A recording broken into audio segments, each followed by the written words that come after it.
Welcome back to AI.Code.Cast. Today we're going to be diving deep into, a classic coding challenge, one that you'll probably see a lot in tech interviews, the reverse bits algorithm. Yeah.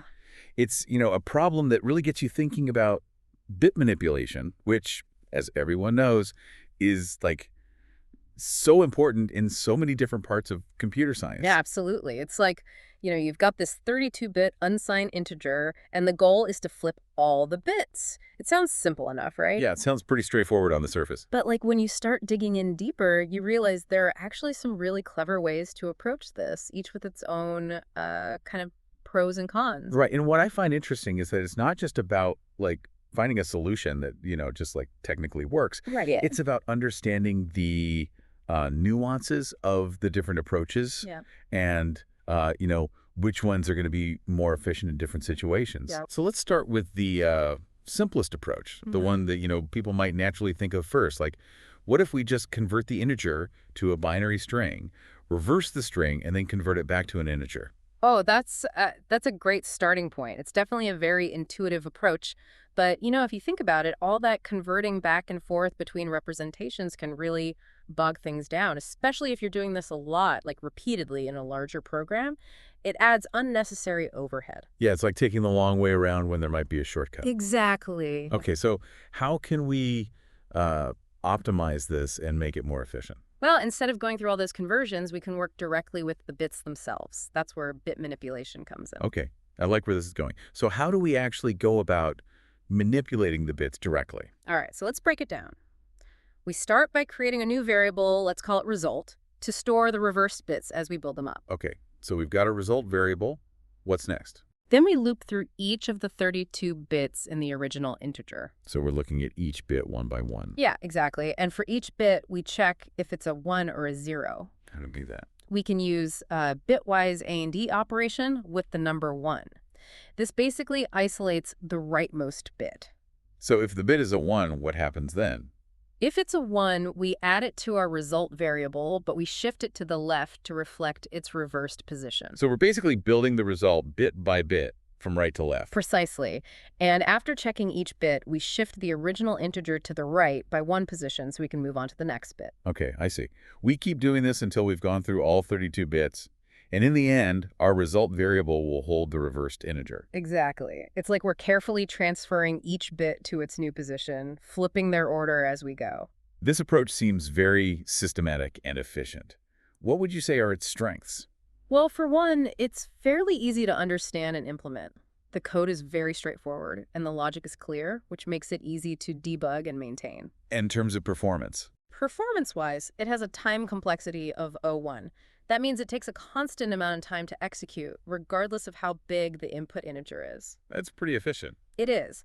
And since we're only using a couple of variables, the space complexity is also 0.1, meaning we're using a constant amount of memory. So this iterative method is efficient and easy to understand. Exactly. It shows how understanding bitwise operations can lead to elegant and optimized solutions. Now, I'm sure there are other interesting ways to tackle this problem, right? Maybe even more efficient ones depending on the situation. Oh, absolutely. There are some really cool techniques out there. For example, there's one that uses a divide and conquer strategy. Really elegant. Divide and conquer. I'm intrigued. How does that work for reversing bits? Okay, so imagine you have a deck of cards and you want to reverse the order. Instead of flipping each card one by one, you could cut the deck in half, swap the 2 halves, and then do the same thing for each half recursively until you're down to single cards. Oh, that's a great analogy. So we're basically dividing the 32-bit integer into smaller and smaller chunks and swapping them. Yep. And we can do these swaps super efficiently using bitwise operations. Okay, I'm starting to see how this could be really powerful, especially for large integers. But wouldn't recursion add some overhead? It's true that recursion can sometimes have a little overhead, but in this case, the benefit of breaking the problem into smaller pieces usually outweighs it, especially when the input size grows. Interesting. So this method could be a good choice for really large numbers. Exactly. The time complexity of this approach is O log n, where n is the number of bits. So the time to reverse increases logarithmically with the size of the input. Got it. And what about the space complexity? Still O1, because we're mainly working directly with the input and a few temporary variables. Wow, this divide and conquer strategy is really clever. Yeah. I like how it breaks down a seemingly complex problem into smaller, manageable chunks. Yeah, it's a classic technique in computer science, often used to solve problems that involve hierarchical data processing. Well, so far we've covered two very different approaches to bit reversal. The iterative method, which is systematic and easy to understand, and this divide and conquer method, which is elegant and efficient for larger inputs. Yeah.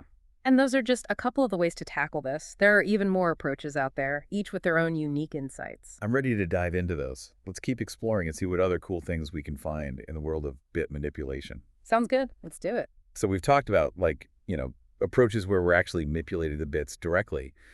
But I'm curious, are there any programming languages that have built-in functions that can kind of just do this whole bit reversal thing for us, make it a little easier? Yeah, absolutely. A lot of languages have, tools specifically for working with bits, and some even have functions designed just for reversing bits. Java, for example, Java has a function called Integer.reverse. Does exactly what we need. Wow, that sounds really convenient. So how would we actually use that? Oh, it's super simple.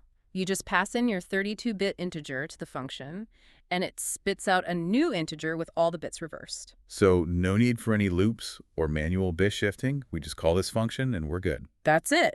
And you can bet that function is highly optimized under the hood, probably using some clever bit manipulation tricks, similar to what we've been talking about. So I'm guessing it's going to be pretty efficient then. Oh, most likely. We're probably looking at a time complexity of O1. Means it takes a constant amount of time no matter how big the input is. And the space complexity is likely O1 as well. This almost sounds too good to be true. Are there any, downsides or trade-offs to using this approach? Well, the main one is portability. Like if your code needs to run on different systems or in different languages, you might not always have that exact function available. You might have to research equivalents or even implement your own solution. That makes sense. So it's Mhm. great if you're working within a specific language, but got to keep portability in mind for, more flexible code. Exactly. Choosing the right approach always depends on the context and, the needs of your specific project. Okay, let's shift gears a bit and look at another interesting way to reverse bits, this time focusing on C++A. There's this technique that uses the XOR operator, lets us swap bits directly within the integer. Yeah, XOR swapping is super cool. Okay, so I'm familiar with XOR, but remind me, how can we use it for swapping bits? It all comes down to this neat property of XOR. If you XOR a bit with a 1, it flips the bit. But if you XOR it with a 0, it stays the same. We can use this to very precisely flip only the bits we want to swap. Okay, that makes sense. But how do we actually target the specific bits we want to swap? We use two pointers, one starting at the beginning of the integer, so the least significant bit, and the other starting at the end, the most significant bit. Okay, I can picture that. Like they're moving towards each other and they swap the bits as they go. Exactly. In each step, we compare the bits that the pointers are pointing to. If they're different, like one is a 0 and the other is a 1, then we know we got to swap them. And that's where XOR comes in. Right. We create something called a mask, which has ones only in the positions of the bits we want to swap. Then we XOR the whole integer with this mask, and that flips those specific bits. So we're using the mask to basically target the bits we want to change. Precisely. We repeat this for each pair of bits that needs swapping. And in the end, we have all the bits moved to their reversed positions. This approach seems very efficient. It's like we're doing bit surgery, very targeted and precise. It's a very elegant solution, gives you fine-grained control. And because we're only using a few variables, the space complexity is O1. And what about time complexity? Also O1, just like the iterative method and the Java integer.reverse function, we're doing a fixed number of bit manipulations no matter the input value. So very efficient. Any limitations with this approach? One thing is, it's designed for 32-bit integers. If you need to reverse, say, a 16-bit or 64-bit integer, you'd need to tweak the code. Gotcha. It's a specialized tool, but a powerful one when you're working with 32-bit integers and need that top performance. Definitely. Now, I heard there's another method that's also pretty efficient and maybe even more intuitive than the XOR swapping. Oh, yeah. It's called direct bit reversal. Direct bit reversal. Okay, tell me about it. It's all about moving each bit, one by one, from its spot in the input integer to its reversed position in a new output integer. Like carefully relocating objects from one shelf to another, but in reverse order. Okay, sounds straightforward enough. How does it work in practice? So we start with an output integer, initialized to 0. Then For each of the 32 bits in the input, we do a few things. Okay, what are the steps for each bit? First, we shift the output integer one position to the left. This makes space for the next bit we're going to add. So we're like making room for the incoming bit. Exactly. Then we check the value of the rightmost bit in the input integer. If it's a 1, we set the corresponding bit in the output using a bitwise OR. So we're directly copying the bit over to its reversed position in the output. Yep. And lastly, we shift the input integer to the right by one position to get ready for the next iteration. Okay, I'm following. We repeat this for all 32 bits, and in the end, we have the output with all the bits reversed. That's it. It might not be as flashy as XOR swapping, but it's super effective and honestly pretty easy to grasp. What about performance? How does it stack up against the other methods? Same time complexity as the other bit manipulation methods, O1. We're doing a fixed number of operations for each of the 32 bits. And the space complexity is also O1 since we're using a constant amount of memory. Another efficient one. Are there any drawbacks to be aware of? It's kind of similar to XOR swapping in that it's designed with 32-bit integers in mind. If you need to work with different sizes, you'd have to adjust the loop and the bit operations. I'm noticing a trend here. A lot of these really optimized solutions seem to be tailored for a specific data size. That's a sharp observation. When you're working with bits, you're often working close to the hardware, and hardware often operates on fixed-size data units. So yeah, it makes sense that some techniques are optimized for those specific sizes. That's an interesting point. Really highlights the connection between the software and the hardware, how they influence each other. Absolutely. Well, we've covered quite a few approaches to bit reversal now. From the brute force string manipulation to these very specialized bit manipulation techniques. What are your key takeaways from all this? You know, it's really cool how there's not just one best solution.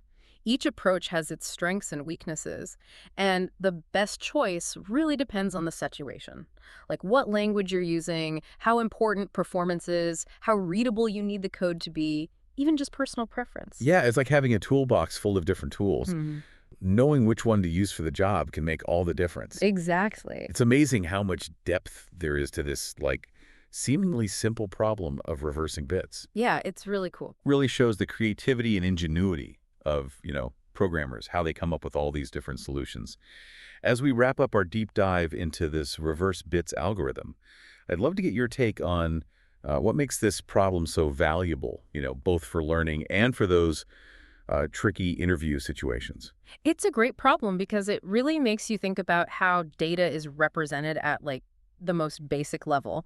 We often take for granted that computers use binary, those ones and e's, but this problem really brings that concept to the forefront. Yeah, it's like we're peeking under the hood and seeing how the engine works. Exactly. And it highlights the importance of efficiency, right? When you're working with bits, you're dealing with a ton of data, so even small optimizations can make a huge impact. It's not just about finding any solution. It's about finding the most elegant and efficient one. Right, and that's where understanding bit manipulation techniques really shines.